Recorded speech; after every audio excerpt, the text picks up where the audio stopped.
this is how it might go. You might go Monday rest, and I would do like, say, a gym or Pilates, like I do sports Pilates, we'll talk about that. So I do Pilates here for your injury prevention. Then you might do your 60 minutes easy. So that's zone 1. Again, if you're someone who doesn't know how to go easy, wear your heart rate monitor. Don't use the wrist ones. They're not that accurate as you go up. Just get a heart rate monitor. Then I would just do like 6 by 15 seconds of a hill, just an easy stride afterwards. Then Wednesday, you should only be doing 2 hard sessions in a week. But Wednesday, you're going to do maybe a 15-minute warm-up. Then you're doing 4 by 7 minutes at zone 3. That's not going to feel hard.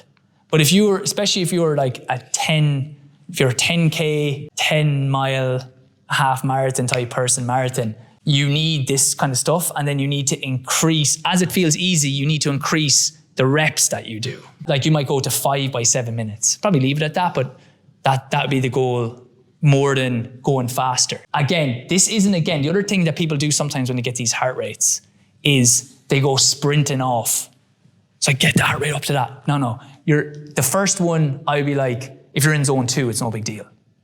The second one, you'll be naturally kind of in the lower end of zone 3, then to the higher end. Brian Maher is like the best guy I know Brian and Dave are the best guys I know for lactic. They're both sub 5-minute miling for their threshold pace.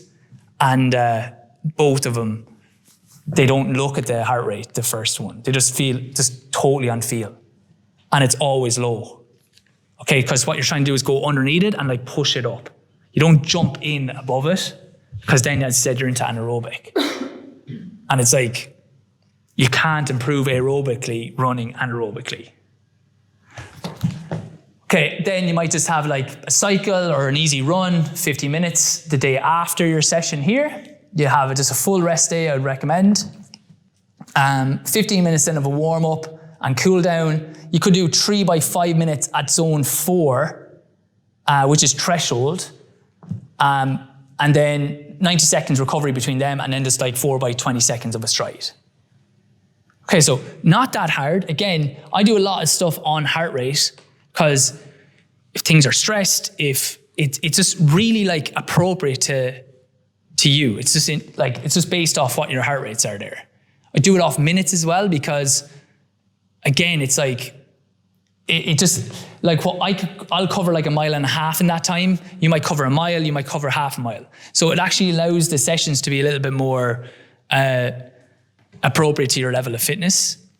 And then just do like your 80 or 90 minute easy cycle if you're not used to running, easy 80 or 90 minute run. So if I was more conditioned, I could make this run into like E1 for the first 30, E2 for the second 30. If I wasn't used to it, I would just have it. Now, I have every zone in there except zone 2, which sometimes I'll move this one into a zone 2 run. Then the next week, again, Monday would be Pilates, 50 minutes easy, 6 by 15 second hills. As I said, if you wanted, you could do like 20 minutes or 30 minutes E1, and then the last 20 minutes zone 2. If you want to build that, I'll do that as well if I have like a longer race coming on. For me, like longer races would be like 10K, 10 miles. I'll edge up a little bit into my E2 zones on the easier days, just to get that like base aerobic, because it doesn't get hit a lot. Session you might do is 15-minute warm-up, cool down.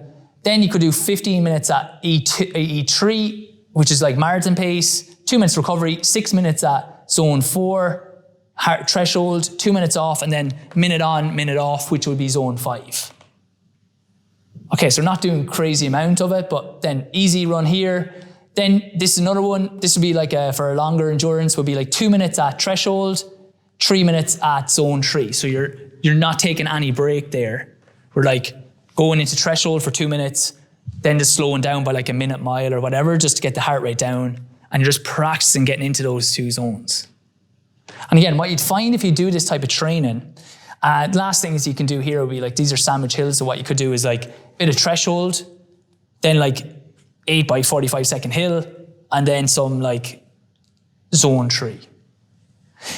One thing I just wanted to show there, same here, you could do like just a bit of threshold and then a little bit like minute on, minute off.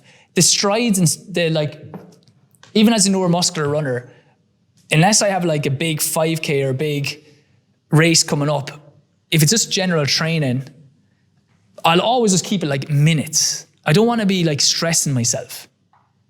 You know, like you got to get, like a lot of times with us, it's like, you got to get up for training for early, or you got to go late. So it's like, you don't want every week that's like, this is a big deal to hit this. You just want to be able to go out and like go on the heart rate and just get through this training and be hitting these zones. So I'll just do like minutes on, because you'll naturally like just pick it up a little bit more than the threshold pace. Everything should be like 90%. Because it's like Una said, like the key is consistency. It's like over time, just rolling on the weeks is what makes you better, not just one particular session being good. And if you find that at the very top level, I've trained with like, I was a physio for the Australian team, and I trained with like Thomas Chamney, and like every level you go above, it's actually not the one session that you do that you're good at. It's just like, the training is just relentless. It's just like every day they're back out, training again, training again, training again. So that's the big difference between them. They can just tolerate a lot of load here, as opposed to, there was never one training session I went with those groups that was like, oh my God, that's why they're so good and I'm not able to do it. Like every training session they might be a little bit better, but it was never like, oh my God, that's it. But it's the next day, they're like, all right, we're back out again. We're running, and then they're doing strides, and then they're doing gym, and then they're doing, you know, they just got very fit, as opposed to having one really hard session that made them good.